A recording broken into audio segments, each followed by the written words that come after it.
जय भीम, जय मंडल, जोहार साथियों। आज 9 अगस्त है। सबसे पहले मैं विश्व आदिवासी दिवस पर अपने तमाम साथी सभी को शुभकामनाएं देता हूं। सुप्रीम कोर्ट में जो SC ST के वर्गीकरण और क्रीमी लेयर संबंधित जो अभी हाल का जो जजमेंट था, उस पर एक डेवलपमेंट देखने को मिल रहा है। वो ये है कि भारतीय जनता पार्टी के कुछ सांसद या लगभग सभी SC सांसद जाके प्राइम मिनिस्टर से मिले हैं आज, और उन्होंने कहा है कि क्रीमी लेयर का जो प्रावधान है वो शेड्यूल कास्ट और शेड्यूल ट्राइब पे नहीं लगाया जाएगा। सबसे पहले जो जजमेंट में ये बात थी, ये बात किसी ने मांगी नहीं थी। जजमेंट जो था, जो चैलेंज था, वो मुख्यतः वर्गीकरण को लेकर था, और उसमें ये जो जोड़ा गया शेड्यूल ट्राइब की बात और क्रीमी लेयर की बात, ये जो माननीय सुप्रीम कोर्ट के जज हैं वो अपनी ओर से जोड़े थे। इसकी न किसी समाज ने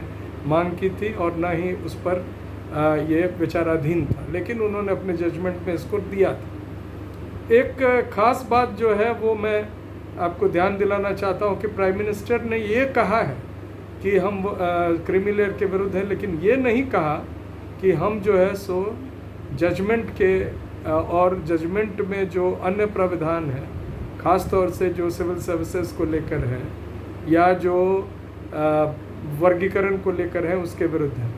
तो ये बात ध्यान रखनी होगी, और इस हिसाब से मैं पहले बधाई देता हूँ अपने तमाम शेड्यूल कास्ट, शेड्यूल ट्राइब और OBC के उन साथियों को जिन्होंने इस जजमेंट के खिलाफ एक मुहिम चलाई।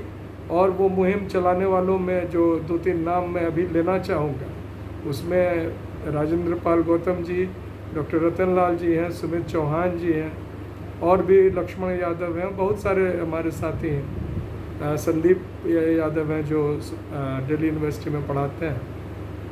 तो इसका परिणाम देखने को मिलेगा। एक साथ ही मेरा विनती है सभी OBC के हमारे साथियों से कि देखिए, एक एकजुटता जो होती है बड़ी बात होती है। OBC में क्रीमी लेयर का विरोध DMK पार्टी ने खुलेआम किया है उन्होंने, और अभी भी जो जजमेंट आया था उस जजमेंट का विरोध RJD ने बिल्कुल कैटेगरिकली किया। तेजस्वी यादव ने एक प्रेस कॉन्फ्रेंस करके इसका विरोध किया। अन्य पार्टियां और ख़ास तौर से कांग्रेस पार्टी, उसके तो चीफ मिनिस्टर तेलंगाना में इसका स्वागत किए। मुझे आश्चर्य होता है कि किस तरह से संविधान को बचाने की मुहिम जो राहुल गांधी जी चला रहे हैं, और उनके जो अंतर्गत जो राज्य हैं जो जहां वो सत्ता में, उनके मुख्यमंत्री को और इनको भी कौन सलाह देते हैं। जो कांग्रेस चुप थी इतने दिनों तक, भारतीय जनता पार्टी ने तो एक ड्रामा किया है, और कल वो क्रेडिट लेंगे, शेड्यूल कास्ट कम्युनिटी को कहेंगे कि हमने ये जजमेंट था आपके विरुद्ध था तो उसको हमने रुकवाने में प्रयास किया और हम सफल रहे। कांग्रेस पार्टी को ये सब सोच के रखना चाहिए। सवर्णों की पार्टी बने रहने से और पिछड़े वर्ग और दलित और आदिवासियों का सिर्फ वोट लेने से काम नहीं चलने वाला है। और OBC वर्ग के लिए मेरा बहुत नम्र निवेदन है कि हम लोग सब एकजुटता दिखाएं, एक OBC अस्मिता, आइडेंटिटी को लेकर चलें।